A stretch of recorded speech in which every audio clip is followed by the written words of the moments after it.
मुशायरा होवे, पंजाबी संगत का कोई प्रोग्राम होवे या कोई भी साडे सालगिरह होवे, साडी आखिरी गल पंजाबी होनी हुंदी है।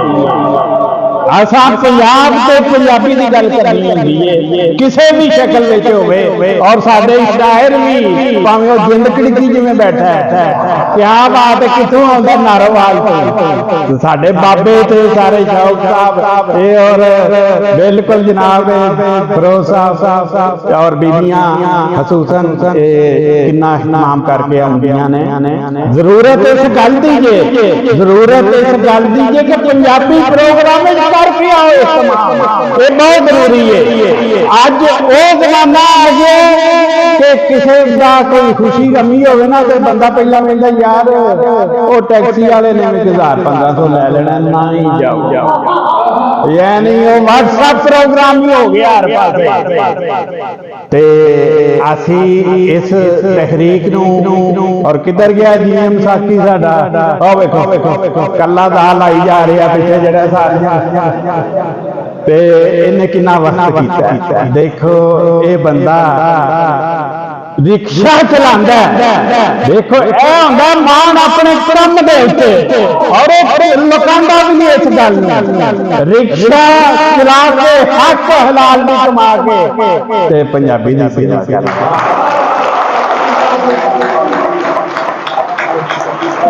साकी तेनू सलाम है, तेरी पंजाबी सेवा नूं सलाम है, तू चौड़ा होकर दरम्यान में बहुत जरा है। और साडे बाबे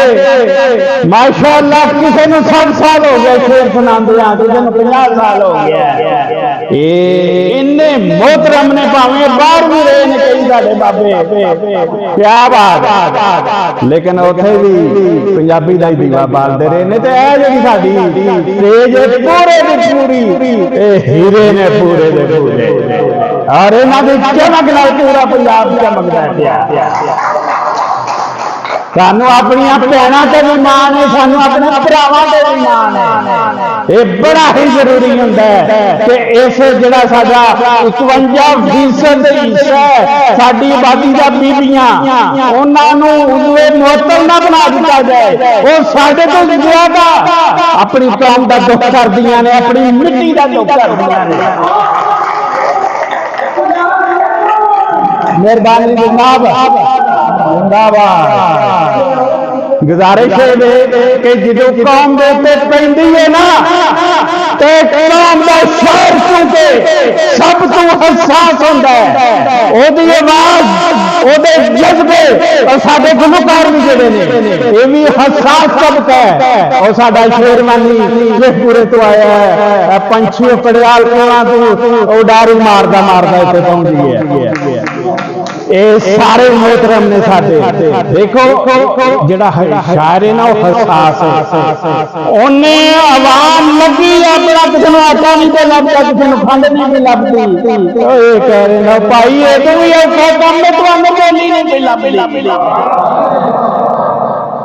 बोली साडी एक पासे रह गई, हुण तुहाडे कोलों तुहाडे पैरां थल्लों मिट्टी भी खिच्चण वाले ने। तुहाडे पंजाब के खिलाफ जिहड़ी कोई 4 महीने 6 महीने गुजरते हैं, अमन नाल फिर शुरू हो जाती है। साडा एक तबका ऐसा मौजूद है साजिशी किस्म का, जिहदे विच साडे कराची दे रहण वाले नहीं वो एक रोल अदा करते हैं। आप लै नहीं सकते सिंध दे विचों उर्दू सूबा या कराची सूबा, ते उन्हां राह इख्तियार कीता कि पंजाब के टोटे होणगे तो फिर सिंध भी मजबूरन टोटे विचों वंडिया जाएगा।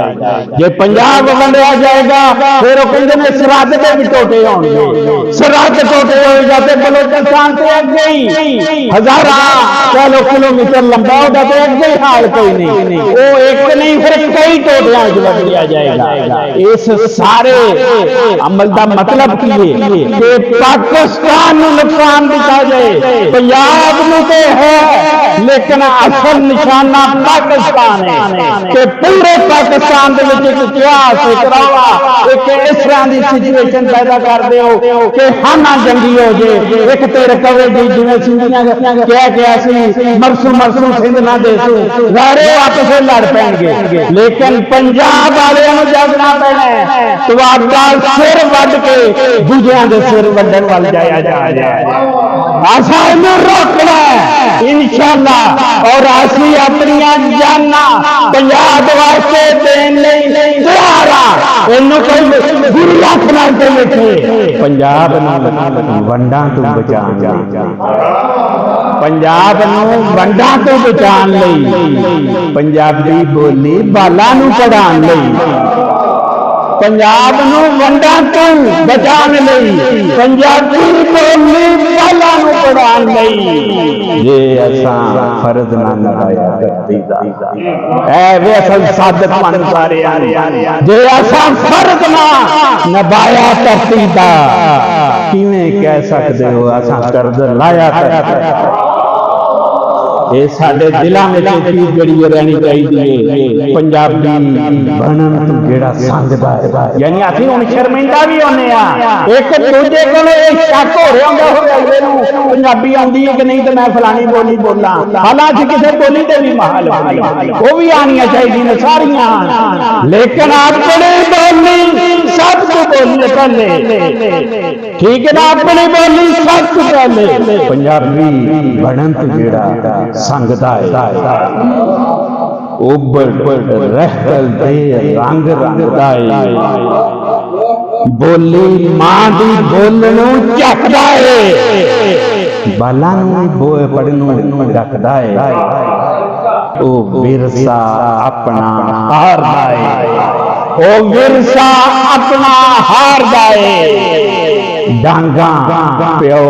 दादे दी कबर ते मारदा है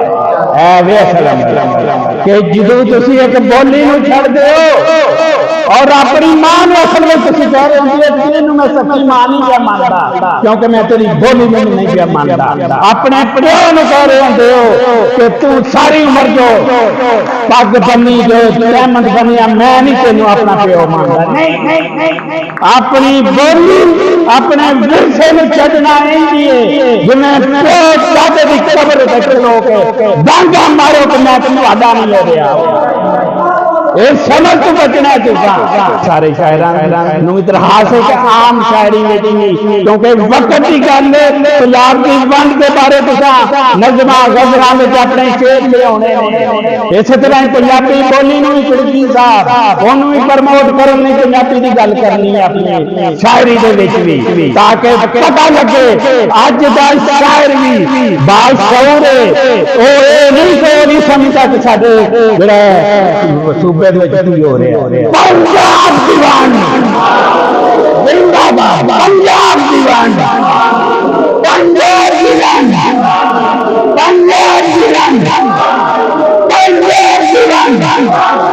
पंजाब दीवाना पंजाब दीवाना पूरे पंजाब की बोली पंजाब की बोली बंदे शाह की बोली बाबा फरीद की बोली ख्वाजा फरीद की बोली शाह हुसैन की बोली स्कूलां विच पढ़ाओ प्राइमरी पढ़ाओ लाजमी पढ़ाओ स्कूलां विच पढ़ाओ बाला में पढ़ाओ